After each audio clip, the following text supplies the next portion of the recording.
আমরা দেখতে পাচ্ছি দমদমের সাংসদ থেকে শুরু করে উত্তরবঙ্গের মন্ত্রী থেকে শুরু করে সকলেই বলছে বামেদের পার্টি অফিস, সিপিএম এর পার্টি অফিস আরো বেশি করে ভাঙা উচিত।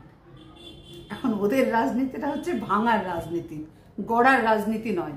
তো ওরা যদি কোনো গণতান্ত্রিক পরিবেশ বজায় না রাখতে চায়, কি হয়, আমরা গণতান্ত্রিক পরিবেশ যুক্তরাষ্ট্রীয় কাঠামো যাই বলি না কেন, যে কোনো রাজনৈতিক দলের স্বাধীনতা থাকে, তার পার্টি অফিস সরাসরিভাবে করা, পার্টি অফিসে তার মিটিং করা, মিছিল করা, সবটা থাকে।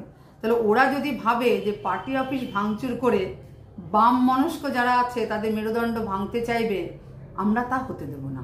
আর পার্টি অফিস ভাঙচুর করে বামেদের মেরুদণ্ড ভাঙা যায়নি। এই গত কয়েক বছরে প্রচুর পার্টি অফিস ওরা ভাঙচুর করেছে। নতুন করে গতকাল দক্ষিণ চব্বিশ পরগনার চেষ্টা করেছিল, আপনারা দেখেছেন। টিএমসিপির গুন্ডা বলেন যাই বলেন বাইরে থেকে তালা লাগিয়ে দিয়ে চলে এসেছিল। বামের রাজনীতির যারা ওখানে ছিলেন তারা এক পাও টলেনি। তারা বলেছে তোমরা যা খুশি করতে পারো, আমরা আমাদের আন্দোলন থেকে সরবো না। আচ্ছা, অন্যদিকে আমরা আরেকটা জিনিস দেখলাম, সেটা হচ্ছে কাঁচরাপাড়ার 3 নম্বর ওয়ার্ডে, যেখানে উচ্চ মাধ্যমিক পরীক্ষার জন্য একটা এসএফআই এর ক্যাম্প করা হয়েছিল, রাতের মধ্যে সেই ক্যাম্পটা উধাও। এই বিষয়ে আপনি যদি কিছু বলেন। এই বিষয়টা আমার চোখের সামনে। কেন আমার চোখের সামনে? তার কিছুটা দূরের বিদ্যালয়ে আমি শিক্ষিকা। সকালবেলায় গিয়ে দেখলাম, যখন স্কুলে যাচ্ছি, ক্যাম্পটা পুরো ভেঙে দিয়েছে রাতারাতি। তাহলে ওদের রাজনীতিটা ভাঙার রাজনীতি, যে একটু আগে যেটা বললাম। মানে তাহলে কি বিরোধীরা ভয় পেয়েছে? তার বিরোধীরা তো ভয় পাচ্ছে, এবং আমরা একথাও ওখানে ঘোষণা করেছি যে আগামীকাল সকালে যখন আবার উচ্চ মাধ্যমিক পরীক্ষা দিতে যাবে ছাত্রছাত্রীরা, তাদের শুভেচ্ছা আমরা জানাবো। ফলে বিরোধীদের বুকে কাঁপন ধরছে আমাদের আন্দোলনের ধারা দেখে, এটুকু বলতে পারি। আচ্ছা, আপনাদের এই আন্দোলন কি মনে হয় যে সরকার উল্টাতে পারবে? তার কারণ আপনাদের বলছি, বাংলাদেশে আপনারা দেখেছি ছাত্র আন্দোলন সরকার উল্টে দিয়েছে। আপনাদের লক্ষ্য এই সরকারের পতন। আপনারা ছাত্র আন্দোলনের মাধ্যমে সরকারের পতন কিভাবে আনবেন?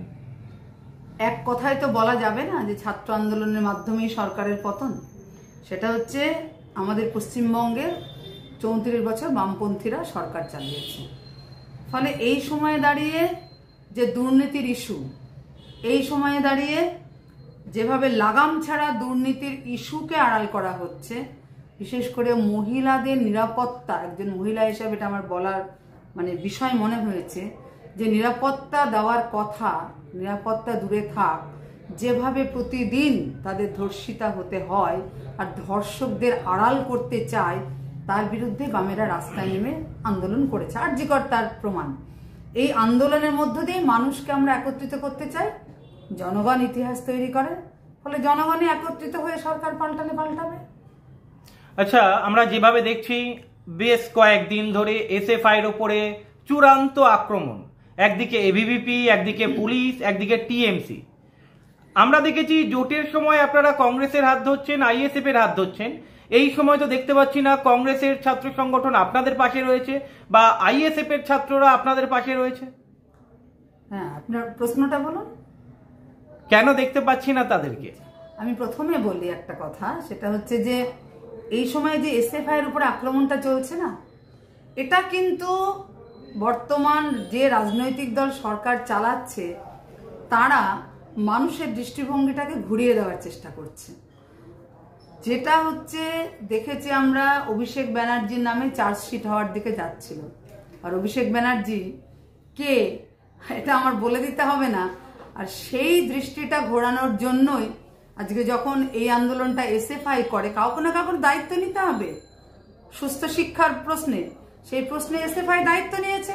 পরবর্তীকালে যদি বৃহত্তর আন্দোলনের স্বার্থে অন্য কোনো রাজনৈতিক দল এসে হাত মেলায় এই টিএমসিপির বিরুদ্ধে, বা তারা আজকে যেটা করতে চাইছে যে রাজনৈতিক দল, যে দুর্নীতির নিয়োগের দুর্নীতি বলুন, কারণ নিয়োগে তো দুর্নীতি হয়েছে প্রমাণিত, সুপ্রিম কোর্ট বলুন, হাইকোর্ট বলুন, বারে বার রাজ্য সরকার ধাক্কা খেয়েছে।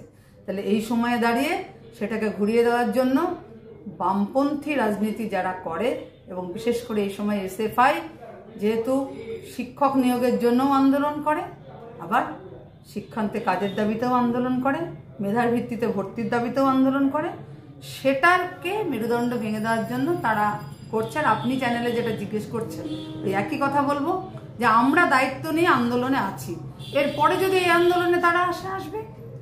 আপনার নাম, পরিচয়? সিকতা জোয়ারদার, বাম আন্দোলনের একজন সংগঠক।